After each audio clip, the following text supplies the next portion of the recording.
Guys, welcome to my vlog. Ang aking bracelet hinahanap ko kasi hindi ko makita. Long time ago.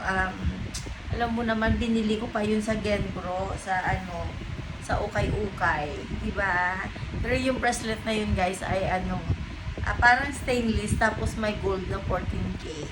Kasi ganyan doon, hinahalo ang gold sa stainless, at yung stainless hindi hinahalo sa gold. Ayun, yun lang guys. Hinahanap ko, hindi ko makita. Panawagan niya pala sa nakapulot. Hindi patay na grasya yan. Hinahanap ng may-ari, kaya buhay na grasya yan. Pakibalik nyo kasi kailangan ko siya para naman kahit papano, kahit pansi lang, mayroon akong gold na isusuot na alam. Meron naman kumintab-kintab lang ang aking kamay sa pamamagitan ng pansi para hilahin man nila, matanggalan man ako ng tenga at lieg at kamay. Ang importante sawi sila, di ba? Kaya yun, paano sila magiging masaya ay fake nga. Yun. Bye. Love ya.